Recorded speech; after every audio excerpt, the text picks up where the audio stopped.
कृपया ध्यान दें, 68th बीपीएससी प्रीलिम्स परीक्षा में साइंस से आपके 30 प्रश्न आएंगे इस विषय से। इसमें 3 पार्ट है, फिजिक्स, केमिस्ट्री और बायोलॉजी। तीनों का वेटेज सेम होता है, यानी 10-10 मार्क्स का ही होता है। तो हमारा यह प्रयास है कि पार्ट ए और पार्ट बी यानी 2 लेक्चर के माध्यम से पूरे फिजिक्स को हम कवर करवा दें टॉपिक वाइज। यानी जैसे मात्रक है यानी यूनिट्स है, तो उससे क्या क्या प्रश्न इस बार के लिए इम्पोर्टेंट है, गति है उससे क्या क्या महत्वपूर्ण प्रश्न बनते हैं इस बार के लिए। तो इस तरह से हम फिजिक्स के सभी 10 प्रश्न को 2 लेक्चर के माध्यम से कवर करेंगे, पार्ट ए और पार्ट बी के माध्यम से। हम आपका बहुत समय नहीं लेना चाहते हैं, आइए हम इसको सीधा शुरू करते हैं। आप लोग बने रहें अंत तक और इसका फ़ायदा उठाएं। तो आइए हम इसको शुरू करें। पहला जो टॉपिक है हमारा वह है मात्रक। इसमें 7 मात्रक जो फंडामेंटल हैं वो आप सभी को पता होगा। लंबाई जिसका मात्रक मीटर है, द्रव्यमान किलोग्राम, समय सेकंड, ताप केल्विन, विद्युत धारा एम्पियर, ज्योति तीव्रता कैंडेला और पदार्थ का जो परिमाण है उसका मात्रक मोल होता है। इतना आप सबको पता है। इसमें 2-3 चीज़ हम ऐड करेंगे, जैसे प्रकाश वर्ष जो है वह दूरी का मात्रक है। ये 66th बीपीएससी में पूछा जा चुका है प्रश्न। एक प्रकाश वर्ष जो है वह 9.46 × 10⁻15 मीटर के बराबर होता है। सब आपको पता है, ऐसा नहीं है कि आपको हम कुछ अलग चीज़ बता रहे हैं। बस इतना है कि आप यदि सुनेंगे और जो जो चीज़ें आपको नहीं पता है या फिर आप भूल रहे हैं तो उसको एक सिर्फ A4 पेपर रखिए। फिजिक्स, केमिस्ट्री और बायोलॉजी तीनों एक ही A4 पेपर पर आप छोटे छोटे फॉन्ट में नोट कर लीजिए, जहाँ से नहीं आपको समझ में आ रहा है या लग रहा है कि ये परीक्षा में बहुत संभावित है और आप भूल रहे हैं। एक दूरी मापने की जो सबसे बड़ी इकाई है, हमने आपको प्रकाश वर्ष के बारे में बता दिया और उसका मीटर में बता दिया। दूरी मापने की सबसे बड़ी इकाई पारसेक है, ध्यान रखिएगा। एक पारसेक 3.26 लाइट ईयर के बराबर होता है, प्रकाश वर्ष के बराबर होता है। 1 न्यूटन 10⁵ डाइन के बराबर होता है और 1 जूल 10⁷ अर्ग के बराबर होता है। अब इसमें यानी मात्रक में जो इम्पोर्टेंट है, जो कई बार पूछा भी गया है, वो घात वाला प्रश्न। जैसे 10⁻⁻15 को क्या कहेंगे, 10⁻6 को क्या कहेंगे। तो इस तरह से, चूँकि हम लोग जब आपके तरह इसको याद करते थे तो एकदम उंगली पर अभी भी रटा हुआ है atto femto pico nano micro milli centi deci deca hecto kilo mega giga tera peta exa, ये सभी 18 इसमें आ जाते हैं घात में। लेकिन आप लोगों को मैं 4-5 बता देता हूँ जो इम्पोर्टेंट है। जैसे 10⁻18 को एटो, 10⁻12 को पीको, 10⁻9 को नैनो, 10⁻6 को माइक्रो कहा जाता है, 10⁻+6 को मेगा, 10⁻12 को टेरा, 10⁻18 को एक्सा। तो ये ध्यान रखिएगा, ये इंपॉर्टेंट है। और 10⁻−1, -2, -3 को डेसी, सेंटी और मिली, 10⁻1, 10⁻2, 10⁻3 को डेका, हेक्टो और किलो कहते हैं। बस इतना ही है। अब दूसरे टॉपिक में हम आ गए। देखिए फटाफट हम करवा रहे हैं। गति में कुछ महत्वपूर्ण चीज़ आपको ध्यान रखना है। जैसे सदिश और अदिश राशि पहले ध्यान रखिएगा। तो ज़रूरी नहीं है कि सदिश और अदिश दोनों याद रखना है। हम लोग कैसे करते हैं, हम लोग केवल एक ही याद रखते हैं। जैसे सदिश या अदिश को याद रखेंगे, तो सदिश राशि को आप याद रखिए, हम कहेंगे अदिश उसमें से आप खुद ही एलिमिनेशन मेथड से हटा लेंगे। तो देखिए सदिश राशि में कौन कौन सा आता है, वेग, विस्थापन, बल, त्वरण, संवेग, आवेग और बलागुण। बस इतना यदि आप याद रखते हैं तो इसमें से यदि कोई नहीं है तो अदिश राशि हो गया, बस बात खत्म। उसके बाद परिभाषा तो आपसे पूछा नहीं जाता है बीपीएससी में, तो बस इतना ही आपको ध्यान रखना है। उसके बाद न्यूटन के गति के नियम को आप ध्यान रखेंगे, तीनों। तो तीनों गति के नियम की परिभाषा याद रखने की आवश्यकता नहीं है, हम बता देते हैं कुछ पॉइंट्स उस गति से रिलेटेड इंपॉर्टेंट है। जैसे न्यूटन के प्रथम गति के नियम को ही गैलीलियो का नियम कहा जाता है या जड़त्व का नियम कहा जाता है। न्यूटन का जो प्रथम गति का नियम है उसी से हमें बल की परिभाषा मिलती है। बस ये 2 पॉइंट प्रथम गति नियम से ध्यान रखना है। उसके बाद दूसरा गति का नियम है, तो दूसरे गति के नियम से जो है हमें क्या प्राप्त होता है, बल का व्यंजक प्राप्त होता है। एक पॉइंट इससे ध्यान रखना है। और तीसरा जो गति का नियम है उसके कुछ एग्जाम्पल्स ध्यान रखने हैं। और अच्छा, इसमें तो आप लोगों को पता ही है कि तीसरा गति का नियम जो है उसमें प्रत्येक क्रिया के बदले विपरीत प्रतिक्रिया होती है। तो आप उससे जो है थोड़ा सा, जैसे बंदूक से गोली चलाने पर चलाने वाले जो है पीछे की तरफ चले जाएंगे। बस में आप बैठे हुए हैं तो जर्क महसूस करते हैं, जब बस आगे की ओर तुरंत चलती है तो आप पीछे की ओर हल्का सा झुक जाते हैं, जब बस रुकती है तो आप आगे की ओर झुक जाते हैं। तो ये गति के कारण ही तो संभव है। तो इस तरह से जो है आपको थोड़ा थोड़ा ये सब ध्यान रखना है। रॉकेट जो है उसमें भी गति का तृतीय नियम काम करता है। तो ये हो गया। उसके बाद ये हो गए।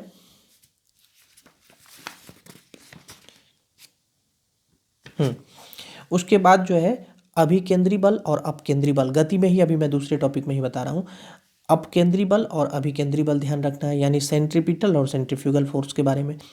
तो ध्यान रखिएगा, अपकेंद्री बल जैसे कपड़ा सुखाने की मशीन है, दूध से मक्खन निकालने की मशीन है, ये दोनों जो है अपकेंद्री बल के सिद्धांत पर कार्य करते हैं। ठीक है। मौत का कुआं हो गया, ठीक है, यह भी जो है अभिकेंद्री बल के सिद्धांत पर कार्य करता है। उसके बाद उत्तोलक, उत्तोलक में क्या ध्यान रखना है, प्रथम श्रेणी के उत्तोलक का एग्जाम्पल, द्वितीय और तृतीय श्रेणी के उत्तोलक का एग्जाम्पल। तो प्रथम श्रेणी के उत्तोलक में क्या क्या आएगा, जैसे कैंची हो गया, पिलास हो गया, सिंडानी हो गया, कील उखाड़ने की मशीन हो गया, सीस झूला हो गया, साइकिल का ब्रेक हो गया, हैंडपंप हो गया, ये सभी क्या है, ये सभी प्रथम श्रेणी के उत्तोलक हैं। द्वितीय श्रेणी के उत्तोलक सरौता, नींबू निचोड़ने की मशीन, एक पहिए का जो कूड़ा ढोने वाला गाड़ी होता है वो। तृतीय श्रेणी का उत्तोलक क्या हो जाएगा, जैसे चिमटा हो गया, आपका हाथ हो गया। ठीक है, तो ये हो गया। तो इसमें ये आपको ध्यान रखना है। तीसरा टॉपिक अब देखिए क्या है, तीसरे टॉपिक में हम कार्य, ऊर्जा और शक्ति के बारे में बताएंगे कि इससे क्या क्या इंपॉर्टेंट प्रश्न बन सकते हैं। तो देखिए, कार्य बराबर बल इंटू विस्थापन होता है, ध्यान रखना है। ठीक है, वर्क इक्वल्स होता है force into F S cos theta होता है। गतिज ऊर्जा का फॉर्मूला ध्यान रखना है, काइनेटिक एनर्जी का, ये होता है हाफ एम वी स्क्वायर। यहाँ पर एम और वी के बारे में ध्यान रखिएगा। एम द्रव्यमान होता है और वी जो है वह वेग होता है वस्तु का। स्थितिज ऊर्जा, स्थितिज ऊर्जा को हम पोटेंशियल एनर्जी कहते हैं, इसका भी फॉर्मूला ध्यान रखिएगा, एम जी एच होता है। एम यहाँ पर द्रव्यमान होता है, मास। जी जो है वह गुरुत्व जनित त्वरण होता है, और एच जो है एम जी एच में एच वो हाइट को दर्शाता है। बस सॉरी, इतना ध्यान रखिएगा। उसके बाद ऊर्जा रूपांतरण, देखिए हम बताते हैं बहुत, ऊर्जा रूपांतरण में रटने की आवश्यकता नहीं है, आप आंख बंद कीजिए, हम आपको एकदम से रटवा देते हैं, बस 1 मिनट के अंदर सारा आप कर लेंगे। देखिए ऊर्जा रूपांतरण जो है, इससे में हम आपको बताते हैं, जैसे डायनमो है, मोमबत्ती है, तो आपसे पूछा जाता है कि किसका किस ऊर्जा में रूपांतरण होता है। तो ये सब रटने का विषय नहीं है, समझने का है। देखिए कैसे समझते हैं, जैसे देखिए आप, जैसे मैं ही बोल रहा हूँ अभी, ठीक है, तो मेरे कॉलर में एक माइक लगा हुआ है, तो हमारी आवाज़ उस माइक में जाती है, तो ये एक माइक्रोफोन है।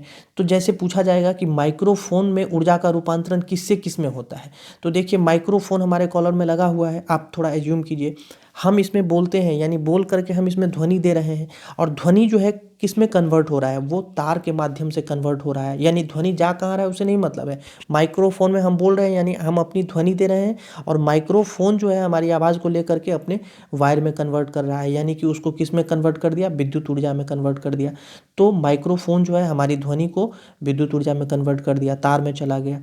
उसी तरह यदि पूछा जाए लाउड स्पीकर, तो लाउड स्पीकर क्या करता है, जैसे देखिए आप देखे होंगे, जैसे कहीं पर मंदिर में लाउड स्पीकर ऊपर में लगा होता है, तो लाउड स्पीकर को ध्यान से आप देखिए, पहले ध्यान से देखिए, लाउड स्पीकर से आपको क्या होता है, तेज आवाज़ सुनाई देता है, और लाउड स्पीकर में एक तार लगा होता है, तो तार यानी कि उसमें विद्युत ऊर्जा जाता है और बाहर से उससे ध्वनि ऊर्जा निकलता है, तो लाउड स्पीकर हो गया। माइक्रोफोन में क्या हुआ, हमने आवाज़ दिया और हमारी आवाज़ को वो तार में कन्वर्ट कर दिया, मतलब वो विद्युत ऊर्जा में चला गया। तो इस तरह से आपको ध्यान रखना है। तो माइक्रोफोन क्या करेगा, ध्वनि ऊर्जा को विद्युत ऊर्जा में कन्वर्ट करेगा। लाउड स्पीकर क्या करेगा, वह विद्युत ऊर्जा को ध्वनि ऊर्जा में कन्वर्ट कर देता है। ठीक है, यानी इनपुट देखिए और आउटपुट देखिए, जो सामान जो जो उपकरण आपको कहा जाए, उस उपकरण का इनपुट क्या है और आउटपुट क्या है, वही उसको उसमें कन्वर्ट करता है। जैसे देखिए मोमबत्ती है, तो मोमबत्ती में क्या है, मोमबत्ती रासायन से बना हुआ है, तो रासायनिक ऊर्जा हो गया, और वह किस में जो है परिवर्तित हो जाता है, जब उसको जलाते हैं तो वह रोशनी देने लगता है, यानी प्रकाश ऊर्जा में कन्वर्ट हो जाता है, प्रकाश या ऊष्मा ऊर्जा भी कह सकते हैं उसको। सोलर सेल को देखिए, सोलर सेल क्या करता है, जैसे देखिए कहीं पर स्ट्रीट लाइट लगा हुआ है, तो सोलर सेल उसमें क्या करेगा, वह सौर ऊर्जा को लेता है, सूर्य से रोशनी को लेकर के सौर ऊर्जा को लेता है, और उसके बाद आपको क्या देता है, वह विद्युत ऊर्जा देता है। ट्यूबलाइट है, ट्यूबलाइट को गौर से देखिए, या अपने घर में जो बल्ब लगा हुआ है उसको देखिए। उस बल्ब में क्या है, उस बल्ब में इलेक्ट्रिसिटी पहले जाता है और उसके बाद वह जलता है। तो ट्यूबलाइट क्या करता है, विद्युत ऊर्जा को लेता है और उसको किस में कन्वर्ट कर देता है, या बल्ब किस में कन्वर्ट हो जाता है, फिर प्रकाश ऊर्जा में कन्वर्ट हो जाता है, मतलब रोशनी देने लगता है। यदि आप विद्युत बल्ब की बात करेंगे तो हमने बता दिया कि विद्युत ऊर्जा को लेगा और प्रकाश ऊर्जा में कन्वर्ट कर देता है। विद्युत सेल को देखिए, जैसे विद्युत सेल क्या करता है, जैसे आप टॉर्च का बैटरी देखे होंगे, तो टॉर्च के बैटरी में क्या रहता है, रसायन रहता है, और उसको फिर वह किस में कन्वर्ट कर देता है। तो टॉर्च का जैसे बैटरी है, तो वो अपने आप में वह विद्युत ऊर्जा है, सॉरी रासायनिक ऊर्जा है, विद्युत सेल, और वह कन्वर्ट किस में कर देता है, विद्युत ऊर्जा में कन्वर्ट कर देता है उसको, तब जा कर के फिर लाइट जलता है। तो ये है, सितार जो है यांत्रिक ऊर्जा को किस में कन्वर्ट कर देता है, ध्वनि ऊर्जा में कन्वर्ट कर देता है। तो इस तरह से जो है, सितार से ध्वनि सुनते हैं तो ध्वनि ऊर्जा में कन्वर्ट हो, मतलब इस तरह से हम गेस वर्क करके भी इसको बना सकते हैं बिना रटे। तो इस तरह से आपको ध्यान रखना है। डायनमो जो है वो यांत्रिक ऊर्जा को विद्युत ऊर्जा में कन्वर्ट कर देता है। जैसे बहुत पुराना साइकिल आप देखे होंगे, तो उसमें क्या होता था, हम ये छोटा छोटा एग्जाम्पल देकर समझा रहे हैं। जैसे डायनमो, जैसे साइकिल में पीछे वाला जो चक्का होता था उसका, उसमें लगा होता था, और उसमें एक वायर के थ्रू जो, ये मैं 20-25 साल पहले की बात कर रहा हूँ, और आगे में लोग क्या करते थे, एक बल्ब लगाते थे, जैसे आजकल बाइक में लगा होता है, उसी तरह साइकिल में भी लगा होता था, और उसके पीछे वाले चक्का में डायनमो लगा होता था। तो वो डायनमो जो है टायर से घिस करके जो है यांत्रिक ऊर्जा लेता था, और जो है उसको किस में, वायर में कन्वर्ट कर देता था। तो वायर से इलेक्ट्रिसिटी फ्लो होने लगता था, जिसके कारण जो है बल्ब जलने लगता था। तो डायनमो का काम क्या था, चक्का से यांत्रिक ऊर्जा लेना और उसको तार में विद्युत ऊर्जा के रूप में कन्वर्ट कर देना। तो डायनमो जो है यांत्रिक ऊर्जा को विद्युत ऊर्जा में कन्वर्ट कर देता था। या डायनमो डायरेक्ट प्रकाश ऊर्जा में कन्वर्ट नहीं होगा, बल्ब जो है प्रकाश ऊर्जा देता है। तो ये ध्यान रखना है। अब बल्ब लेता क्या है, बल्ब में हम पहले तार भी लाते हैं, तो यानी विद्युत ऊर्जा लेता है और रोशनी देने लगता है, तो वह हो गया, प्रकाश ऊर्जा में कन्वर्ट कर दे। मतलब कहने का मेरा मतलब ये है कि इस तरह से छोटे छोटे एग्जाम्पल से बिना रटे, बिना बोर्डिंग किए हुए आप समझ सकते हैं। आइए, इसमें बहुत समय चला गया मेरा समझाने के कारण। अब कुछ जैसे जैसे 1 वाट सेकेंड है, आपसे पूछा जाता है कई बार फॉर्मूला। तो 1 वाट सेकेंड जो है वह 1 जूल के बराबर होता है। 1 वाट घंटा जो है वह 3600 जूल के बराबर होता है, और 1 किलो वाट घंटा जो है 3.6 × 10⁻6 जूल के बराबर होता है। ये ध्यान रखिएगा। आइए, अगला चौथा हमारा टॉपिक है गुरुत्वाकर्षण। इसमें देख लेते हैं क्या इंपॉर्टेंट है। ध्यान रखिएगा, गुरुत्वाकर्षण नियतांक जो होता है उसका मान होता है 6.67 × 10⁻11 न्यूटन मीटर स्क्वायर पर kg स्क्वायर। और गुरुत्व जो है वह ग्रेविटी होता है। देखिए, हम फिर से बताते हैं, गुरुत्वाकर्षण नियतांक जो होता है वह अलग है, और गुरुत्व यानी ग्रेविटी जो है अलग है। गुरुत्वाकर्षण नियतांक कैपिटल जी, और गुरुत्व जो है यानी ग्रेविटी जो है उसको स्मॉल जी से, स्मॉल जी का मान होता है 9.8 मीटर पर सेकेंड स्क्वायर, जबकि कैपिटल जी जिसको हम गुरुत्वाकर्षण नियतांक कहते हैं उसका मान होता है 6.67 × 10⁻11 न्यूटन मीटर स्क्वायर पर kg स्क्वायर। तो स्मॉल जी की हम अभी बात कर रहे हैं। स्मॉल जी के मान में परिवर्तन होता है, इसमें इतना ही इम्पोर्टेंट है। देखिए, पृथ्वी की सतह से ऊपर या नीचे जाने पर जी का मान जो है, यानी कि गुरुत्व का जो मान है, गुरुत्वाकर्षण नियतांक का नहीं, गुरुत्व का जो मान है वह घटता है। जैसे आप हैं, सपोज कीजिए कि आप पृथ्वी पर खड़े हैं, और जो जो हम बता रहे हैं उस घटना को आप महसूस कीजिए। देखिए, पृथ्वी की सतह से आप या तो नीचे जाएंगे या फिर ऊपर जाएंगे, तो जी का मान यानी गुरुत्व का मान घट जाएगा। ऊपर और नीचे जाने पर दोनों में, आप पृथ्वी पर खड़े हैं अभी, जी का मान महत्तम यानी सबसे अधिक तब होगा जब पृथ्वी के आप ध्रुव पर चले जाएंगे, यानी उत्तरी ध्रुव या दक्षिणी ध्रुव पर आप पहुंच गए, तब आपके जी का मान अधिकतम हो जाएगा। जी का मान न्यूनतम होगा जब आप पृथ्वी के मध्य भूमध्य विषुवत रेखा पर, एकदम भूमध्य रेखा पर रहेंगे, तब आपके जी का मान एकदम न्यूनतम हो जाएगा। पृथ्वी की यदि हम घूर्णन गति बढ़ा देते हैं, तो आप जहाँ खड़े हैं वहाँ से जी का मान क्या हो जाएगा, कम हो जाएगा, और घूर्णन गति घटने से क्या हो जाएगा, जी का मान बढ़ जाएगा। तो ये इतना जो है, ये घटना बढ़ना ये पूछा जाता है बार बार, आपको जी का मान ध्यान रखना है। अब लिफ्ट से संबंधित प्रश्न कई बार पूछे जाते हैं, तो ये भी हम आपको बता देते हैं। देखिए, जब लिफ्ट ऊपर की ओर जाती है तो लिफ्ट में स्थित पिंड का भार जो है बढ़ा हुआ प्रतीत होता है। यह कैसे हम बता रहे हैं, जैसे देखिए, आप 10 kg बोरा में का बोरा एक उठाइए, और उसको जब आप ऊपर की तरफ उठाएंगे तो आपको लगेगा कि भार हमको बहुत महसूस हो रहा है।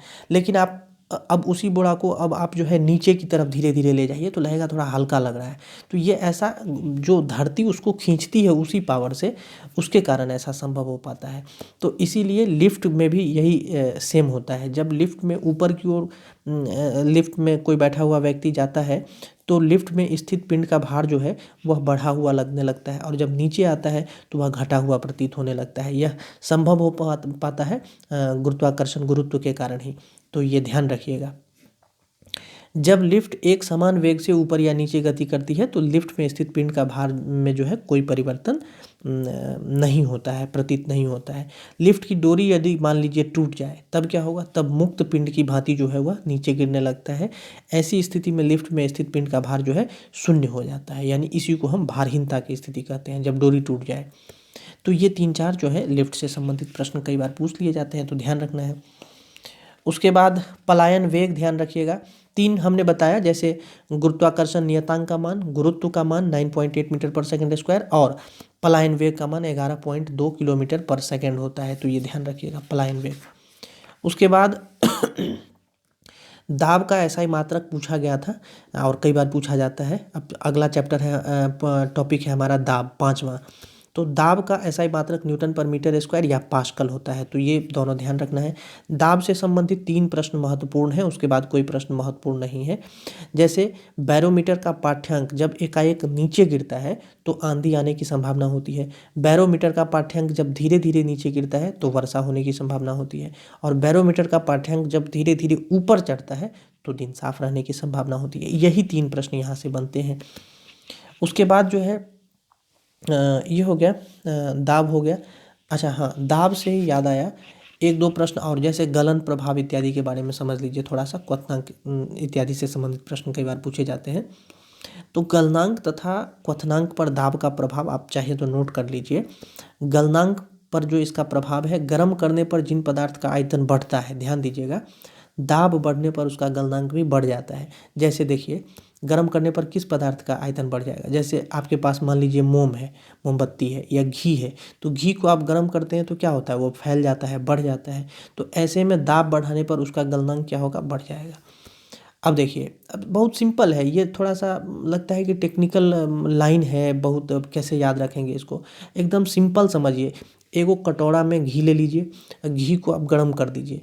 तो गर्म कीजिएगा तो आप एज्यूम कीजिए, करना नहीं है, आप एज्यूम कीजिए कि उसका वो पिघल जाएगा, पिघलेगा तो थोड़ा फैल जाएगा। तो जब फैलेगा तो उसका आयतन बढ़ गया, ठीक है? तो गर्म करने पर आयतन बढ़ गया। तो दाब बढ़ाने पर, दाब का मतलब होता है गर्माहट बढ़ाने पर। तो गर्माहट जब बढ़ाइएगा उसका तो क्या होगा? गलनांक उसका क्या होगा? बढ़ जाएगा। मतलब वो जल्दी गल जाएगा? नहीं गल जाएगा। घी जैसे गर्म चावल पर रख देंगे तो क्या हो जाएगा? तुरंत गल जाएगा। तो इसका मतलब क्या हुआ कि गलनांक भी उसका बढ़ गया, यानी कि जो टेम्परेचर है वो उसका उस टेम्परेचर पर जो है वो गलने लग गया, उससे अधिक टेम्परेचर मिलने पर।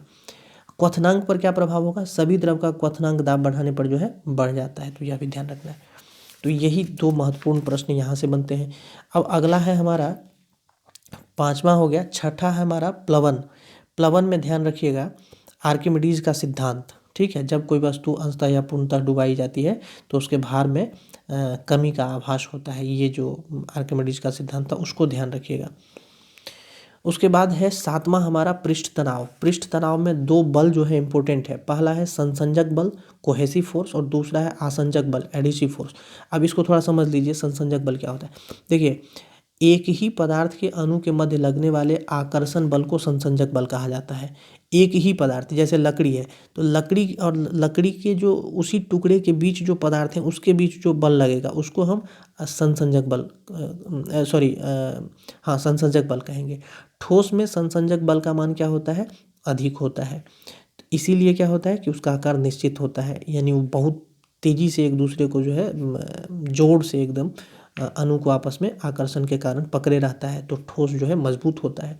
और आसंजक बल क्या होता है? तो 2 भिन्न पदार्थ के अणु के बीच लगने वाले आकर्षण बल को आसंजक बल कहते हैं। आसंजक बल के कारण क्या होता है? एक वस्तु दूसरे से चिपक जाता है। तो ये हो गया आसंजक बल। तो ये ध्यान रखना है। पृष्ठ तनाव और केस नली, इसके 2 पॉइंट हैं, यह भी इम्पोर्टेंट है पृष्ठ तनाव से ही। देखिए, केस नली जो है उसके बारे में थोड़ा सा ध्यान रखिएगा। जैसे स्याही को जो है, जैसे ब्लॉटिंग पेपर है, तो केशिकत्व के कारण ही उसको क्या करता है, वो सोख लेता है। ठीक है, लालटेन या लैंप आप देखे होंगे तो बत्ती से केशिकत्व के कारण ही उसका तेल धीरे धीरे ऊपर चढ़ता रहता है, तो जो टेमी लगा रहता है उसमें, उससे जो है आपको रोशनी मिल पाता है। तो ये सब केशिकत्व के कारण ही संभव हो पाता है। ठीक है, तो ये हो गया। अब है आपका अगला टॉपिक है श्यानता। श्यानता से देखिए क्या क्या इंपॉर्टेंट है, ध्यान दीजिएगा। देखिए श्यानता जो है ये केवल और केवल द्रव और गैस का गुण है, पहली बात। ठीक है, और गैस में जो है श्यानता द्रव की तुलना में बहुत कम होती है, ठोस में श्यानता नहीं होती है। तो आप सोच रहे होंगे कि ये श्यानता होता क्या है। इसको श्यान बल यानी कि विस्कोसिटी कहा जाता है श्यानता को, और श्यान बल को विस्कस फोर्स कहा जाता है। तो देखिए कि जैसे कोई पानी आप ले लीजिए, एक कटोरा पानी ले लीजिए, तो पानी में भी लेयर होता है। ठीक है, मतलब सबसे नीचे थोड़ा, उससे ऊपर थोड़ा, उससे ऊपर थोड़ा, उससे ऊपर, इस तरह का लेयर बना होता है। तो किसी द्रव या गैस की जो दो क्रमागत परत के बीच उसकी आपेक्षिक गति का विरोध करने वाला जो घर्षण बल होता है, उसी को हम विस्कस फोर्स यानी कि श्यान बल कहते हैं। ध्यान रखिएगा। तो ये हो गया। गैस में श्यानता द्रव की तुलना में हमने बताया कि बहुत कम होती है, ठोस में श्यानता बिल्कुल नहीं होती है, यह भी ध्यान रखिएगा। और यदि एक आदर्श तरल है तो उसकी श्यानता शून्य मानी जाती है। ताप यदि बढ़ता है तो द्रव की श्यानता घट जाती है और गैस की श्यानता जो है बढ़ जाती है। जैसे देखिए हम बताते हैं, ठंडा का महीना अभी है, तो घर में सिलेंडर आप यूज करते होंगे, तो हमने बताया ना कि गैस में भी श्यानता होती है। तो ठंडा का महीना में क्या कहते हैं कि गैस जो है जम गया है। हाँ, तो मतलब ताप यानी ठंडा में ताप कम है, तो ताप के घटने से क्या होता है, श्यानता जो है, ताप बढ़ने से द्रव की श्यानता जो है घट जाती है और गैस की श्यानता जो है बढ़ जाती है। ठीक है, तो ये ध्यान रखना है। ये श्यानता से प्रश्न पूछा गया था कि ब्लड वाला एक क्वेश्चन 66 बीपीएससी में आया भी है कि किसकी श्यानता अधिक है, उसमें था। तो जो जितना गाढ़ा हो जाएगा उसका जो है उतना अधिक हो जाएगा। जैसे पानी को गर्म कीजिएगा तो क्या होगा, पतला हो जाएगा, मतलब थोड़ा सा। और पानी को यदि ठंडा कीजिएगा तो बर्फ़ के रूप में जम जाएगा, वो गैस जो है जमने लगता है। तो इस तरह से। अब अगला है आपका सरल आवर्त गति। ये बहुत महत्वपूर्ण है। सरल आवर्त से प्रश्न आएंगे आपके। इसमें आवर्तकाल और आवृत्ति ध्यान रखना है आपको। देखिए देखिए हम बताते हैं। एगो रस्सी से, किसी रस्सी से जो है किसी पत्थर को आप बांधेंगे, तो पत्थर को थोड़ा सा आप खींच करके छोड़ देंगे तो वो एक गति से जो है आवागमन करने लगता है। ठीक है, तो वही मतलब कि एक दोलन पूरा करने में जो उसको समय लगेगा वही उसका टाइम पीरियड यानी आवर्तकाल कहलाएगा, सरल आवर्त का। इसका जो ऐसा यूनिट होता है आवृत्ति का, वो हर्ज होता है। ये भी बीपीएससी कई बार पूछ चुकी है, ध्यान रखिएगा। सरल लोलक के बारे में हम थोड़ा सा बताएं आपको। इसमें जो आवर्तकाल होता है, जिसको हम टी कहते हैं, टी से सूचित करते हैं टाइम पीरियड को, ये होता है आवर्तकाल बराबर होता है 2π√L/g। ध्यान दीजिएगा, यदि यह फार्मूला आपको याद रहेगा तो इससे संबंधित जो प्रश्न पूछा जाता है वह गलत नहीं होगा। हम बताते हैं आपको। जैसे कभी कभी पूछा जाता है कि झूला झूलते समय यदि लड़की खड़ी हो जाती है तब क्या प्रभाव पड़ेगा, आवर्तकाल पर घट जाएगा कि बढ़ जाएगा। पूछा जाता है कि द्रव्यमान यदि बढ़ जाता है तो उसका क्या प्रभाव पड़ता है, यानी झूला झूलने वाली लड़की के बगल में कोई आकर के बैठ जाए तब क्या होगा। इस सब तरह के प्रश्न बीपीएससी कई बार पूछी है। तो सिर्फ एक फार्मूला ध्यान रखना है आपको, टी बराबर 2π√L/g, इतना लिखिए, स्मॉल एल स्मॉल जी। अब हम समझाते हैं। देखिए देखिए √L/g है, एल यहाँ पर जी यहाँ पर क्या है, हमने बताया जी जो है गुरुत्व है, 9.8 मीटर पर सेकंड वाला जो हमने बताया था आपको। तो ये गुरुत्व है। इसमें क्या होगा कि यदि जी का मान घटेगा बढ़ेगा तो टी का मान क्या होगा, यदि जी का मान घट जाएगा तो टी का मान बढ़ जाएगा, यानी आवर्तकाल बढ़ जाएगा। यदि जी का मान कम होगा तो आवर्तकाल अधिक होगा। यदि जी का मान अधिक होगा तो आवर्तकाल जी का मान कम होगा तो आवर्तकाल अधिक होगा, और जी का मान अधिक होगा कम होगा तो आवर्तकाल अधिक होगा। तो इस तरह से मतलब एक दूसरे में जो है रेसिप्रोकल हो जाता है ये एक दूसरे का। तो ध्यान दीजिए, जैसे T in directly proportional L होगा, यानी मान लीजिए कि लंबाई बढ़ जाता है तो टी क्या होगा, टी भी बढ़ जाएगा, यानी आवर्तकाल भी बढ़ जाएगा इस तरह से। तो देखिए, जैसे झूला झूलते समय खड़ी हो जाती है यदि मान लीजिए कोई लड़की, तो उसका गुरुत्व केंद्र क्या होगा, नीचे से ऊपर उठ जाएगा, ऊपर उठ गई तो ऐसे में क्या होगा, उसकी प्रभावी लंबाई जो है वो घट जाएगी। ऐसे में घटने से क्या होगा, यानी लंबाई यानी एल घट गया, तो टी डायरेक्टली प्रोपोर्शनल एल है, तो टी भी यानी आवर्तकाल भी उसका घट जाएगा। इस तरह से आपको ये ध्यान रखना है। यदि लोलक घड़ी को उपग्रह पर ले जाते हैं तब क्या होगा, तो हमने बताया आपको कि यहाँ पर जी क्या हो जाएगा, शून्य हो जाएगा, भारीनता की स्थिति हो जाएगी। तो जब जी जीरो हो जाएगा नीचे वाला, तो घड़ी का आवर्तकाल क्या हो जाएगा, अनंत हो जाएगा, क्योंकि नीचे जीरो से अगर डिवाइड करेंगे तो वो क्या हो जाएगा, इनडिफिनिट हो जाएगा। तो यही आपको ध्यान रखना है। देखिए, चंद्रमा पर लोलक घड़ी को ले जाने पर उसका आवर्तकाल क्या होगा, बढ़ जाएगा। ठीक है, उपग्रह पर ले जाने पर क्या होगा, घड़ी का आवर्तकाल अनंत हो जाएगा। तो ये 2-3 पॉइंट आपको ध्यान रखना है। इसमें रटने की बहुत ज़रूरी नहीं है, हम समझाने का प्रयास कर रहे हैं, लेकिन पता नहीं आप समझ पा रहे होंगे कि नहीं। अब देखिए, अगला है हमारा तरंग। तरंग से कुछ इम्पोर्टेंट क्वेश्चन बनते हैं। जैसे ध्यान रखिएगा, अनुदैर्ध्य तरंग और अनुप्रस्थ तरंग। ध्वनि जो है अनुदैर्ध्य तरंग है और प्रकाश जो है वह अनुप्रस्थ तरंग है। 2 पॉइंट यहाँ से ध्यान रखना है। और प्रकाश सभी विद्युत चुम्बकीय तरंग जो है एक ही चाल से चलती है, जो प्रकाश की चाल के बराबर होती है। ये 66 बीपीएससी में आ चुका है। प्रकाश की चाल 3 × 10⁸ मीटर पर सेकंड होती है। अब कुछ विद्युत चुम्बकीय तरंग हैं और उसके खोजकर्ता के नाम आपको ध्यान रखने होते हैं। जैसे गामा किरण बैकुरल, एक्स किरण रॉन्जन, पराबैंगनी किरण रिटर, दृश्य विकिरण न्यूटन, अवरक्त विकिरण हर्सेल, लघु रेडियो तरंग हेनरिक हर्ज और दीर्घ रेडियो तरंग मार्कोनी। ये ध्यान रखना है। उसके बाद ध्वनि तरंग में हम चलते हैं। ध्वनि तरंग में 3 इंपॉर्टेंट प्रश्न, अब श्रव्य तरंग और पराश्रव्य तरंग का जो है सीमा पूछा जाता है। तो ध्यान रखिएगा, इंफ्रासोनिक वेव्स यानी कि जो अवश्रव्य तरंग है जिसको हम सुन नहीं सकते हैं, वो 20 हर्ट्ज से नीचे आवृत्ति वाला होता है। श्रव्य तरंग यानी ऑडिबल वेव्स जो है वह 20 हर्ट्ज से 20,000 हर्ट्ज के बीच होता है। और पराश्रव्य तरंग यानी अल्ट्रासोनिक वेव्स जो है 20,000 हर्ट्ज से ऊपर होता है। यही ध्यान रखना है। ध्वनि की चाल ध्यान रखिएगा, किसी माध्यम में ध्वनि की चाल मुख्यतः माध्यम की प्रत्यास्था तथा घनत्व पर निर्भर करता है, आवृत्ति पर निर्भर नहीं करता है। यह भी प्रश्न बीपीएससी पूछ चुका है, तो इस लाइन को ध्यान रखिएगा। ध्वनि की चाल पर दाब का कोई प्रभाव नहीं पड़ता है। माध्यम का ताप यदि हम बढ़ा देते हैं तो उसमें ध्वनि की चाल जो है बढ़ जाती है। यानी देखिएगा कि गर्म जगह पर यदि आप रहेंगे और थोड़ा भी बोलेंगे तो दूर तक आवाज़ जाता है। वायु की अपेक्षा नमीयुक्त वायु में ध्वनि की चाल जो है अधिक होती है। तो ये 3 पॉइंट्स आपको ध्यान रखने हैं। उसके बाद ध्यान रखिएगा, प्रतिध्वनि सुनने के लिए श्रोता और परावर्तक सतह के बीच न्यूनतम दूरी 17 मीटर होती है। कान पर ध्वनि का प्रभाव केवल 1/10 सेकंड के लिए रहता है। इतना ध्यान रखना है। और उसके बाद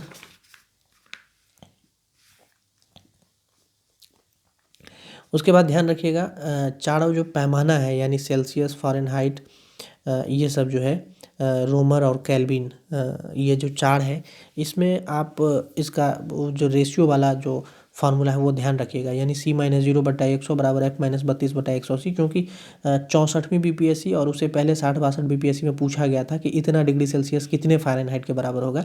यदि यह फार्मूला ध्यान रहेगा C-0/100 बराबर F-32/180, तो जो भी दिया रहेगा उसका बैठा लेंगे और दूसरे का मान आप निकाल लेंगे फटाक से, तो दिक्कत नहीं होगा। ध्यान रखिएगा 0 केल्विन जो है यह -273.15 डिग्री सेल्सियस के बराबर होता है।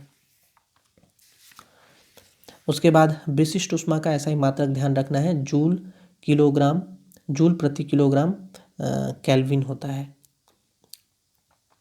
जल के सामान्य प्रसार से संबंधित 2-3 पॉइंट्स आपको ध्यान रखना है। पहला पॉइंट ध्यान रखिएगा कि जल 0 डिग्री सेल्सियस से 4 डिग्री सेल्सियस तक गर्म करने पर आयतन में घटता है। 4 डिग्री सेल्सियस के बाद यदि गर्म करते हैं तो आयतन में बढ़ना शुरू हो जाता है। इसका अर्थ क्या हुआ, ध्यान रखिए, 4 डिग्री सेल्सियस पर जल का घनत्व तो अधिकतम होता है, इसका मतलब हुआ। ठीक है। और ऊष्मा का संचालन ध्यान रखना है। ऊष्मा का संचालन देखिए, चालन, संवहन और विकिरण 3 विधि से होता है। चालन विधि के द्वारा ऊष्मा पदार्थ एक स्थान से दूसरे स्थान तक पदार्थ के कण को अपने स्थान पर परिवर्तित किए बिना पहुंच जाती है। संवहन में ऊष्मा का संचरण जो है पदार्थ के कणों के स्थानांतरण के द्वारा होता है। और गैस एवं द्रव में ऊष्मा का जो है संचरण संवहन विधि के द्वारा ही होता है। वायुमंडल जो है गर्म होता है, कई बार पूछा गया है कि किस विधि के द्वारा होता है, तो यह भी संवहन विधि के द्वारा ही होता है, तो ये ध्यान रखना है। उसके बाद गलनांक जो है ठोस का द्रव में बदलना गलनांक कहलाता है, और हिमांक जो है द्रव का ठोस में बदलना हिमांक कहलाता है या हिमीकरण कहलाता है, तो यह भी ध्यान रखना है। उसके बाद अशुद्धि मिलाने पर जो है गलनांक घट जाता है, और क्वथनांक निश्चित ताप पर द्रव का वाष्प में बदलना वाष्पन जो है यानी कि बॉइलिंग पॉइंट कहलाता है। किसी निश्चित ताप पर यदि द्रव वाष्प में बदल जाता है तो उसको क्वथनांक या बॉइलिंग पॉइंट कहते हैं। अशुद्धि मिलाने पर द्रव का क्वथनांक जो है बढ़ता है, ध्यान रखना है। उसके बाद आपको लाइट टॉपिक है, इसमें जो है लाइट बहुत इम्पोर्टेंट है। लाइट से आपको क्या क्या पढ़ना है हम बता देते हैं, क्या क्या ध्यान रखना है इस बार। देखिए लाइट में ध्यान रखिएगा सबसे पहला पॉइंट कि जितने भी विद्युत चुम्बकीय तरंग हैं वो सभी अनुप्रस्थ होते हैं, अनुदैर्घ्य नहीं होते हैं, अनुप्रस्थ तरंग कहलाते हैं। और उसके बाद जो है और इसका तरंग दैर्घ्य जो है 3900 एंगस्ट्रॉम से 7800 एंगस्ट्रॉम के बीच में होता है, यह ध्यान रखना है। उसके बाद ध्यान रखना है प्रकीर्णन से संबंधित डाटा, क्योंकि यहाँ से बीपीएससी प्रश्न पूछती है। देखिए बैंगनी रंग का जो प्रकाश है उसका प्रकीर्णन सबसे अधिक होता है, और लाल रंग के प्रकाश का प्रकीर्णन जो है सबसे कम होता है, ये ध्यान रखना है। उसके बाद दर्पण में हम आते हैं, तो दर्पण में देखिए समतल दर्पण हो गया। दर्पण के पीछे उतनी ही दूरी पर इसमें प्रतिबिंब बनता है जितने पर वस्तु दर्पण के सामने रखी होती है। यह प्रतिबिंब काल्पनिक होता है, बराबर होता है और उल्टा होता है। समतल दर्पण में प्रतिबिंब कैसा बनता है, दर्पण के पीछे उतनी ही दूरी पर बनता है, प्रतिबिंब काल्पनिक होता है, प्रतिबिंब बराबर होता है और उल्टा होता है, ये पॉइंट ध्यान रखना है। ध्यान दीजिएगा, यदि कोई व्यक्ति भी चाल से दर्पण की ओर चलता है तो उसे दर्पण में अपना प्रतिबिंब 2v चाल से अपनी ओर आता हुआ प्रतीत होता है, यानी दुगुनी चाल से। यदि आपतित किरण को नियत रखते हुए दर्पण को थीटा कोण पर घुमा दिया जाए तो परावर्तित किरण 2 थीटा यानी दोगुना हो जाएगा। समतल दर्पण की हम बात कर रहे हैं। अवतल दर्पण के प्रतिबिंब ध्यान रखने हैं कैसे बनते हैं। यदि कोई वस्तु अनंत पर है तो उसका प्रतिबिंब फोकस पर बनेगा, बहुत छोटा बनेगा, उल्टा एवं वास्तविक होगा। यदि हम यह बोल कर निकल जाएं तो आपको याद नहीं होगा। इसका स्ट्रक्चर यदि आपको ध्यान होगा कैसे होता है ये, तभी आप समझ पाएंगे इसको, नहीं तो आप अपने बुक से देख लीजिएगा। अवतल दर्पण में बने प्रतिबिंब को ध्यान रखिएगा। और उत्तल दर्पण में जो प्रतिबिंब बनता है वो एक ही स्थिति में बनता है। समतल का हमने बताया, उत्तल का हम बता देते हैं, अवतल का आप बुक से देखिएगा। उत्तल दर्पण में जो प्रतिबिंब बनता है, प्रतिबिंब दर्पण के पीछे होता है, ध्रुव और फोकस के बीच में होता है, वस्तु से छोटा होता है, सीधा और आभासी बनता है, तो ये ध्यान रखना है आपको। उसके बाद ध्यान रखिएगा लाल रंग का अपवर्तनांक सबसे कम होता है और बैंगनी रंग का अपवर्तनांक सबसे अधिक होता है, ठीक है। उसके बाद इधर इम्पोर्टेंट नहीं है आपके लिए, जो इम्पोर्टेंट है केवल उतना ही हम बताए जा रहे हैं आपको।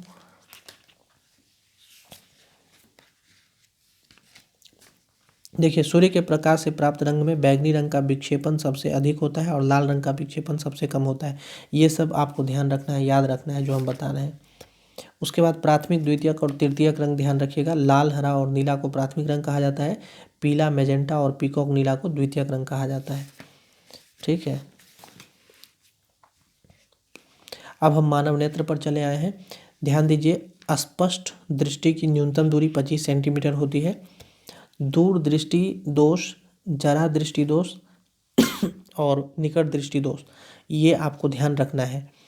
देखिए निकट दृष्टि दोष, निकट तो इसका मतलब है कि व्यक्ति को निकट की वस्तु साफ साफ दिखाई देती है, दूर की नहीं दिखाई देती है, तो उसको हम निकट दृष्टि दोष कहेंगे। दूर दृष्टि दोष का मतलब होता है दूर की वस्तु को साफ साफ देखना और निकट की वस्तु जो है दिखलाई नहीं देना, तो ये दूर दृष्टि दोष हो गया। यानी जो दृष्टि दोष है वही दिखता है और जो दोष नहीं है वह नहीं, वह मतलब उसको नहीं दिखता है।